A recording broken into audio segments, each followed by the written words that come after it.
Assalamualaikum warahmatullahi wabarakatuh. Bertemu lagi dengan saya Ibu Yati. Saya mengajar di UPTD SD Negeri 2 Kebun Raya, Kecamatan Kintab, Kabupaten Tanah Laut, Provinsi Kalimantan Selatan. Pada kesempatan kali ini kita akan belajar materi kelas 6 SD, tema 1, subtema 1, muatan bahasa Indonesia. Adapun materi yang akan kita bahas dalam kesempatan kali ini, yang pertama mengenai teks laporan hasil pengamatan, yang kedua mengenai ide pokok, yang ketiga mengenai simpulan. Agar lebih memahami materi tersebut, mari kita bahas satu persatu. Teks laporan hasil pengamatan adalah sebuah teks yang berisi informasi berdasarkan pengamatan yang sudah dilakukan. Misalnya seperti pengamatan tentang perkembangan hewan, tumbuhan, dan keadaan lingkungan sekitar. Secara umum, teks laporan hasil pengamatan berisi yang pertama, informasi umum, yaitu informasi yang disajikan secara menyeluruh. Yang kedua, kumpulan fakta-fakta, yaitu memuat informasi berdasarkan kenyataan. Yang ketiga, simpulan. Dalam teks laporan hasil pengamatan juga terdapat ide pokok. Ide pokok adalah gagasan utama atau masalah pokok yang dibahas dalam satu paragraf.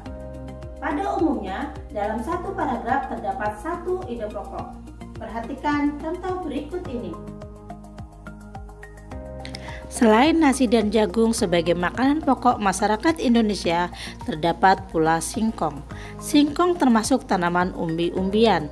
Pada tanaman singkong, bagian yang dijadikan makanan pokok adalah umbi akar. Ide pokok paragraf tersebut adalah singkong sebagai salah satu makanan pokok masyarakat Indonesia.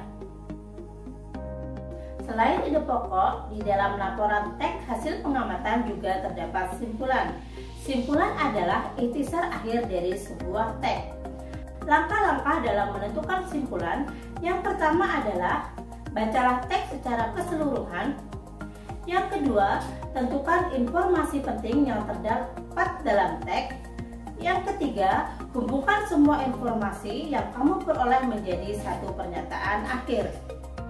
Banyak petani di Indonesia yang memilih untuk menanam jagung dibandingkan dengan tanaman lain sebagai alternatif tanaman padi.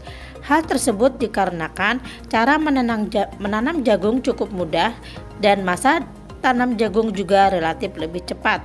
Tanaman jagung dapat dipanen 3 hingga 4 kali dalam setahun. Tidak heran jika banyak petani memilih untuk menanam jagung saat pergantian musim tanam padi.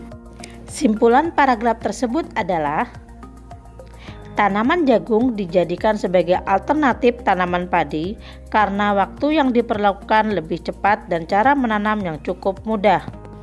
Itulah tadi materi yang Ibu sampaikan, semoga bisa bermanfaat untuk kita semua. Terima kasih telah menyaksikan video ini dan Assalamualaikum warahmatullahi wabarakatuh.